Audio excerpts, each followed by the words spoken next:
Hola navegantes, yo soy Maggie y les doy la bienvenida al primer viaje por el mes de julio.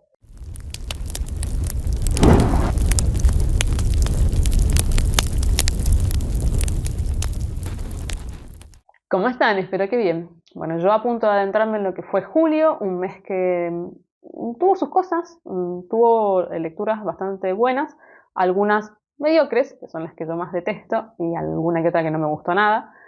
Pero bueno, no fue tan buena como el caso de junio, tan buen mes, pero en general estuvo bien.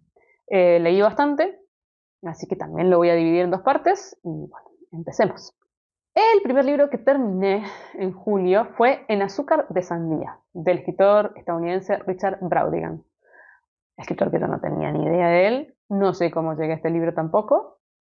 Son estos misterios de la vida. Muchas veces llego a los libros porque me gusta alguna editorial y entonces entro en el catálogo, fijo qué cosas tiene, pero la verdad que no sé, no sé. Es un libro raro. Realmente este entraría en la categoría de libro peculiar.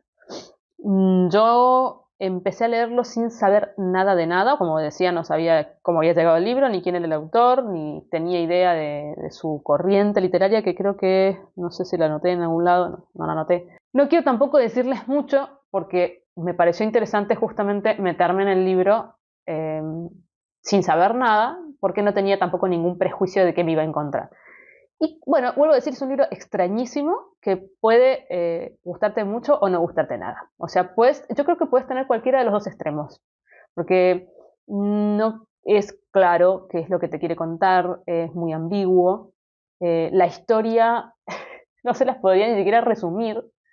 Eh, es una persona que vive en una comunidad muy extraña, que no sabes muy bien si es ciencia ficción, si es una distopía, una utopía, si es algo que es muy metafórico y en realidad te está hablando de algo concreto, pero muy metafóricamente. Los personajes que pueblan este lugar son muy extraños. El personaje que narra la historia también lo es y tiene una característica en su forma, digamos, de contar lo que vive y las experiencias y lo que piensa, que hace también muy singular al libro porque tiene una voz narradora como muy simple, casi parece que estuviera ahí, que vos no sabés muy bien si no entiende lo que está viviendo, si no tiene muchas luces el personaje, no sabes qué es lo que le pasa, pero tiene una forma de ver la vida así como es. O sea, él te cuenta lo que ve cada día sin juzgar, sin dar una opinión concreta. Y entonces eso también lo hace muy interesante porque es como que te llega todo sin filtro. Entonces vos tenés que hacer de filtro. Y el filtro tuyo es un filtro que no sabes muy bien qué hacer con él porque realmente lo que te cuenta es extraño. Como por ejemplo que viven en un lugar donde hay un sol que tiene múltiples colores, cada día de la semana sale con un color diferente, entonces hay ciertas plantas que responden a los colores del sol, que se comen o que se cosechan en distintos momentos que tienen que ver con los colores, o sea, todo, como verán, es extraño, hay unos personajes que son unos tigres, pero que son, bueno, en algún punto, digamos, cuando seguís leyendo el libro te das cuenta que hay muchas metáforas, muchas analogías que puedes ir sacando, conclusiones que puedes ir vos sacando, pero creo que también tiene mucho de uno pone mucho de uno mismo, es un libro medio espejo, pero está narrado de una forma tan particular y la historia es tan rara que a mí me gustó, es un libro que a mí me gustó, me pareció muy entretenido de leer, todo el tiempo quería descubrir qué era lo que estaba pasando, qué me quería contar, y después, claro, tiene un final muy interesante que te deja pensando, realmente, y que a mí me gustó. O sea, ¿qué les puedo decir? Pero sé que no lo recomendaría abiertamente. Y bueno, después sí que me fijé quién era el autor y entonces, claro, hay muchas interpretaciones con respecto a de qué trata este libro y qué quería él significar, con las cuales yo no coincido demasiado tampoco. Me parece que es un libro que está bueno leerlo sin haber visto estos comentarios y estos análisis previos, porque vuelvo a decir que te encausan a leer la historia de una manera específica. Cuéntenme si alguien leyó a este autor o este libro en particular. Además, el título, ¿no? En azúcar de sandía. Porque, bueno, todo el mundo se sustenta en el azúcar de sandía. Todo se hace con azúcar de sandía. Desde cosas, desde objetos, digamos, hasta, bueno, también se come la sandía y es un mundo de sandía. Bueno, todo es raro, como verán. Bueno, como les decía, cuéntenme si alguien lo leyó. Bueno, el siguiente libro que terminé fue Imposible Equilibrio, del escritor argentino Mempo Giardinelli. Este libro tampoco sé cómo llegué a él. No, realmente es que no sé cómo llegué a estos libros. Y bueno, la verdad que este libro da bronca. O sea, es tan malo que da bronca. Pero sobre todo da bronca porque parte de una premisa muy interesante. A lo mejor llegué por eso, justamente. Porque la idea, digamos, es que hay un desequilibrio ecológico muy grande en la zona del Chaco. Este libro está situado en el Chaco porque el escritor es de origen chaqueño. Para los que no sepan, Chaco es una provincia que está hacia el norte de la Argentina, después estaré poniendo un mapa para que lo vean, pero es una zona que tiene muchos contrastes en sus hábitats biológicos. Entonces hay zonas totalmente desérticas y zonas que son de mucha, mucha humedad. Entonces hay un desequilibrio ecológico, sobre todo con los humedales, y a alguien se le ocurre que la única manera de poder mejorar este problema es importando hipopótamos desde África, una pareja de hipopótamos que comen vegetación, bueno, pueden sanitizar las aguas, etcétera. Es una idea rocambolesca y una serie de personajes variopintos tratan de llevarla adelante, por supuesto lo consiguen, y bueno, el tema es cuando llegan los hipopótamos. Es un libro que, vuelvo a decir, parte de una premisa interesante, empieza bastante bien. Cuando empecé a leerlo dije qué bueno, qué interesante, porque además me gustan los libros que se sitúan en otras provincias que no sean Buenos Aires, y también hay muchísima crítica, está más o menos situada a mediados sí, pasado la mitad del siglo XX, y bueno, hay crítica hacia la política, hacia la sociedad. Es interesante, es que está escrito con humor, pues por Dios, derrapa de tal forma el libro, se vuelve tan insulso, tan estúpida la historia, con unos personajes cliché, pero que parecen son en broma realmente, o sea, son tan ridículos, son tan poco profundos, son tan superficiales, dicen estas frases hechas. La historia es cuando menos ridícula, no va a ningún lado. Todas estas críticas las va poniendo como calzador en un hilo conductor que no tiene ningún sentido. Llega un punto que la historia se agua de tal forma que no hay manera de remontarlo.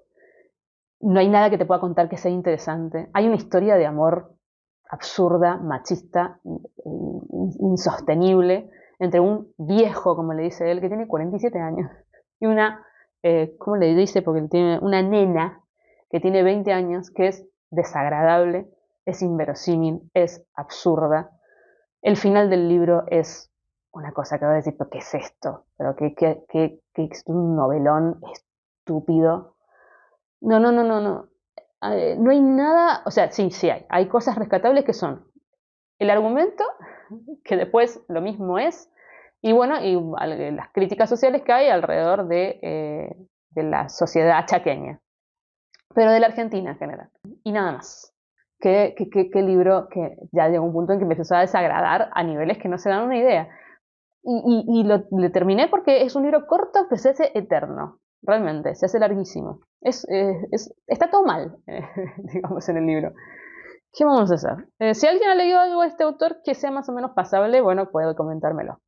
Bien, el siguiente libro que terminé fue Un árbol de la noche, del escritor estadounidense Truman Capote.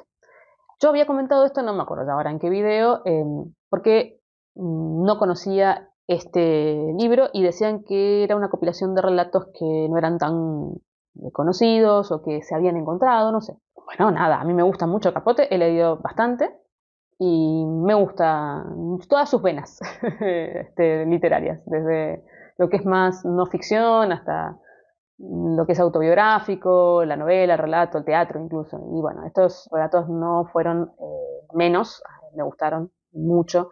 Es impresionante lo bien que escribe Capote. Diría que casi todos los relatos me gustaron, alguno me gustó menos, pero tampoco es que no me gustó. Además, tocan muchos géneros diferentes, hay relatos más de corte realista, otros más costumbrista, otros más biográficos, otros de terror, otros lindando en lo paranormal o fantástico, algunos más de corte policial. Bueno, hay de todo. Todos son interesantes, todos te atrapan la atención, porque no sabes, lo que tiene Capote es que realmente no sabes para dónde va, o sea, con su historia. no es predecible. Entonces mantiene y atrapa la atención a lo largo de toda la historia. Son relatos tirando a largos, en promedio de 25 a 30 páginas cada uno, y por lo tanto tiene tiempo, digamos, de construir muy bien sus personajes, las historias, la ambientación. Em, la verdad que me gustaron mucho. Es impresionante lo buen escritor que era Capote. Es una lástima que en este caso su vida personal como que no solo trascendió, sino que opacó un poco a Capote escritor. Está el Capote personaje, digamos, que es muy conocido y que, bueno, muy controversial también. Y del Capote escritor, que realmente era un muy buen escritor, a la altura de los grandes escritores de Estados Unidos, tan mentados, etcétera, quedó como un poco relegado y es una lástima porque realmente es buenísimo. Y no solamente en sus historias con respecto a Marilyn Monroe y este tipo de cosas, por lo que más se conoce a Capote, o bueno, por su gran novela de no ficción A Sangre Fría, sino en su vena netamente literaria ficcional. La verdad que siempre es un placer leerlo. Además, bueno, está esta zona sureña, digamos, de la cual él salió, que también está muy presente. Hay relatos que tienen que ver más como con su niñez, y que hay como una gran crítica detrás, pero también hay relatos que simplemente es mostrarte cómo era la vida en Nueva York, o sea, esa segunda etapa, digamos, de la vida de él. Y, que están muy bien escritos, muy bien escritos, muy bien conseguidos, te quedas con mucha satisfacción cada vez que terminas de leer una historia de Capote. Así que bueno, lo recomiendo, por supuesto. Como en general recomiendo a este autor. El siguiente libro que terminé fue uno que hacía mucho que tenía ganas de leer, que es La tía Tula, del escritor español Miguel de Unamuno. Lo primero que leí de este autor fue Niebla, me gustó muchísimo. Este es como muy conocido, incluso acá en ciertas épocas se leía en las escuelas, estaba en la biblioteca de mis abuelos, pero después no lo volví a encontrar, así que bueno, lo tenía en mi biblioteca de pendientes hacía tiempo. A ver, es un libro que creo que un error, bueno, no es un error mío porque no lo hice a propósito, pero que una de las cosas que me pasó que contrarrestaron un poco la lectura fue que yo iba con ciertas ideas de qué me iba a encontrar, de reseñas numerosas que se han hecho sobre este libro, de comentarios, de opiniones, etcétera. Entonces yo tenía como una idea, y voy a decir muy equivocada, de lo que me iba a encontrar en el libro. Había escuchado que era muy feminista, que qué sé yo. Bueno, para mí no es feminista y no me encontré con eso. Es un libro que está muy bien, es interesante y que me parece que consigue de muy buena manera que a través de un personaje despreciable, porque realmente la tía Tula es un personaje despreciable, uno se sienta muy incómodo con la historia y te haga chocar con un montón de cosas que te está contando, ¿no? Y con una España muy oscura y con una situación particular de este personaje en su arquetipo femenino y también psicológico que, bueno, es muy interesante. O sea, te hace sentir cosas muy contradictorias, ¿sí? Porque por momentos entendés al personaje, por momentos te parece espantoso, no sabes hasta qué punto él está detrás de lo que este personaje piensa o no. O sea, está muy bien conseguido esto de que el autor está como, no está presente, ¿no? O sea, no es un manifiesto de algo que él pensaba, no te está queriendo aleccionar, tampoco sabes muy bien si es la opinión de él o no. Bueno, eso, a mí cuando pasa eso me gusta, porque me molesta mucho sentir que una novela es un artefacto para hacerme a mí pensar lo que el autor quiere que piense. Entonces es como que estás todo el tiempo muy incómodo, la historia es muy mm, chocante por momentos, el personaje sobre todo, la famosa tía Tula. Que no estoy contando de qué se trata porque imagino que todo el mundo conoce la tía Tula, pero si no es así, es una tía solterona, digamos, que se hace cargo de los hijos de la hermana cuando ésta muere. No estoy spoileando porque de eso parte la historia. Todos los personajes son personajes controversiales porque molestan todos. O sea, todos realmente son personajes que chocan, sobre todo el caso de ella y el caso de él, digamos que es el marido de la hermana. Pero es muy interesante porque, bueno, detrás de todo eso está ahí una enorme puesta en escena de lo que era la vida en España y hay una crítica sobre la sociedad española y bueno. Unamuno era un gran pensador, ¿no? O sea, y él mismo dice que decía que sus libros eran libros de ideas, no que eran novelas, ¿no? Y realmente es cierto. O sea, es como que todo el tiempo estás reflexionando sobre lo que te va contando. En la parte negativa, yo diría que es un libro que tiene un final totalmente anticlimático y cursi para mí. O sea, no me esperaba ese final realmente. No me parece que sea un buen final para esta historia y creo que el mismo Unamuno tampoco estaba conforme con el final. También en contra mía va que yo no sé mucho de la sociedad española de la época que él plantea y en general. No sé mucho. Entonces, probablemente me he perdido de muchas cosas que si yo fuera española las vería de otra forma. Así que, bueno, esta fue mi experiencia con la tía Tula. Obviamente ustedes me comentan, sobre todo los que son de España, coméntenme qué les ha parecido si lo leyeron. Bueno, el siguiente libro que terminé, ya me río porque esto va a ser, fue el libro que salió votado en la categoría 2 del especial de 5000, que era el libro epistolar, y que se llevó 31 votos. Y es el caso De Profundis, del escritor irlandés Oscar Wilde. A ver, yo me acuerdo que les comenté cuando hice el video de cierre que de todos los libros que habían salido, este era como el que menos me llamaba la atención o menos me interesaba. Bueno, yo tenía razón en mi instinto porque no fue un libro para mí este libro, por favor.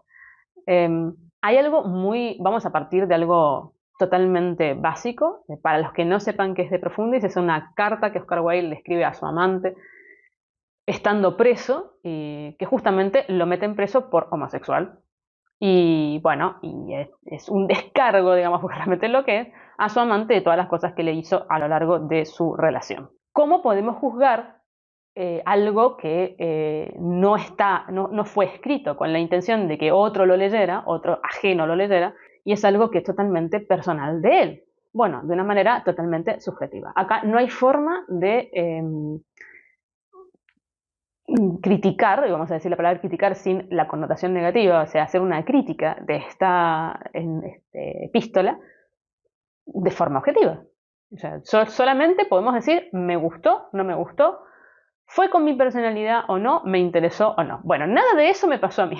Es un libro que a todo nivel me pareció tremendo, tremendo en el mal sentido. Es un libro o sea, es una carta de 200 páginas. Yo me imagino, la persona a la que él le escribe esta carta era un ser deleznable, por lo menos desde el punto de vista de Oscar Wilde y cómo te lo pinta Oscar Wilde como ser humano. Un ser humano asqueroso, egoísta, egocéntrico, que lo único que era un gigolo, o sea, lo único que le interesaba era poder vivir de Wilde, que era un personaje muy reconocido, que tenía dinero y sobre todo que tenía fama. Este hombre, que no sé ni cómo se llama, ni lo anoté, también era escritor, o intentaba ser escritor, y bueno, tenía como una gran admiración por Wilde y también, bueno, interés personal que no tenía que ver con un interés real amoroso, ni mucho menos. Pero era muy lindo, eso sí. Voy a estar seguramente poniendo alguna foto por acá para que lo vean. Y era mucho más joven que Wilde. Wilde le llevaba sus buenos 20 años y bueno, nada. Estas cosas que todos tenemos. Alguna historia de amores desastrosos, como ahora se dice tanto, tóxicos, que no nos sirven para nada. O sí nos sirven para aprender muchas cosas. Bueno, este ser humano, que no tiene nada de positivo ni de bueno, además como lo pinta Wilde, pero es que no hay nada que rescatarle, a este ser humano Wilde le escribe una carta de más de 200 páginas, que por favor yo me imagino a esta persona llegándole esta carta, que además es una carta en donde de lo único que hace es de quejarse de esta persona y decirle todo lo asqueroso que es como ser humano. Yo me imagino a esta persona llegándole esta carta sin interesarle un comino lo que le dijera Oscar Wilde. Es que incluso por momentos, es que la dignidad de Wilde acá no existe. No hay dignidad de pobre Wilde. Eso es una de las cosas que a mí más me chocó en mi personalidad. Imagínense que este pobre hombre pensaba que todo esto que le escribía a esta persona, que indudablemente también debía ser que se lo escribía porque sí, por tipo catarsis, a esta persona le iba a interesar algo, pero no, si vos ves el perfil de esta personalidad, indudablemente no le interesa nada de lo que a vos te pasa. Entonces no te gastes en escribirle la carta. Pero además, constantemente está este Oscar Wilde egocéntrico, soberbio, ególatra, todo trapo, que se considera que es lo más, y que cómo puede ser que él, siendo lo más, haya caído en esto, pero al mismo tiempo no puede zafarse de esto. Lo peor de todo es saber que históricamente, una vez que se fue, o sea, que salió de la cárcel y se fue a Francia, volvió a estar con este idiota. Pero es que es una cosa que voy a decir, bueno, nada, ¿qué vamos a hacer? Siempre tiene que haber un límite en la vida. Entonces, lo sufrí mucho también, me indignó y me enojó mucho también, pero encima, el 80% de la carta es esto, es la queja continua, continua, continua, que tengo un punto que decir, basta. Pero encima después tiene un 20% de la epístola en donde habla de Cristo. Cristo para acá y Cristo para allá y la figura de Cristo y por qué la religión católica es esto y lo otro y por qué es importante y lo que significa y en el arte. Eso está mechado con referencias a Shakespeare y a en muchas citas en distintos idiomas, hasta en griego. No es, o sea, es que no sé qué decir. Porque además calidad literaria por supuesto tiene, porque Oscar Wilde escribía muy bien. Vuelvo a decir, no hay otra cosa que decir, es que esto no va conmigo de ninguna forma, ¿sí? Porque no podés juzgarlo de otra manera. ¿Qué le vas a estar juzgando? Che, no deberías haber escrito esta frase así, porque qué poco interesante es el personaje principal. Mira qué patético es el personaje. Es inverosímil lo que le pasa. Y bueno, no, porque le está pasando en serio. Y no es un personaje, es una persona. ¿Y qué vas a decir? Bueno, ¿empatizo con vos o no empatizo con vos, Oscar Wilde? Bien, eso es lo que me pasó con De Profundis. Lamento a las 31 personas que votaron De Profundis, que me imagino que les debe gustar mucho, y que mucha gente habla de Profundis y le parece una obra maravillosa. Yo, bueno, no coincido desde lo subjetivo, porque no puedo decirlo desde otro punto de vista. Simplemente no, realmente no fue conmigo. El siguiente libro que terminé, menos mal, fue Mascarada, de mi querido Terry Pratchett. Es el quinto de la saga de las brujas y es el número 18 de Mundo Disco. Bueno, este es uno de mis libros preferidos de las brujas. Y siempre lo fue y lo vuelve a hacer porque se mete en mi mundo, que es el mundo de la música académica. En este caso particularmente el mundo de la ópera. Seguimos la historia de nuestras brujas, que en este caso están necesitando terminar, o sea, completar el aquelarre. Son solo 2 y necesitan 3 para que sea todo más parejo y más justo, y no encuentran a la tercera bruja y bueno, terminan teniendo que viajar a Morpork a buscar a una posible bruja joven que ha decidido ser cantante de la ópera. Ay, qué buen libro, es que es genial, es genial, es genial. La cantidad de referencias que tiene este libro se las voy a leer porque realmente no las puedo ir diciendo así de memoria. Pero sobre todo hay como esta novela es de corte novela negra, o sea, tiene un policial por ahí, un misterio criminal. Todo lo que se sitúa en Amor para mí es bien, o sea, siempre es mejor y siempre es más divertido. Así que aparecen personajes de Amor que ya conocés, que tienen que ver con la guardia, otra saga que me gusta muchísimo, como siempre digo, este es un gran macrocosmos, y cuando los vas leyendo en orden a los libros, bueno, más guiños aún tiene, porque hay personajes que vienen de otras historias, que se interrelacionan con estas y que después van a derivar a otras. Entonces es como realmente estás en ese mundo, ¿no? Sentís que sos parte de ese mundo. Y acá la crítica es sumamente satírica, ¿sí? Acá hay muchas referencias a la cultura popular. Por supuesto, la referencia principal es el Fantasma de la Ópera.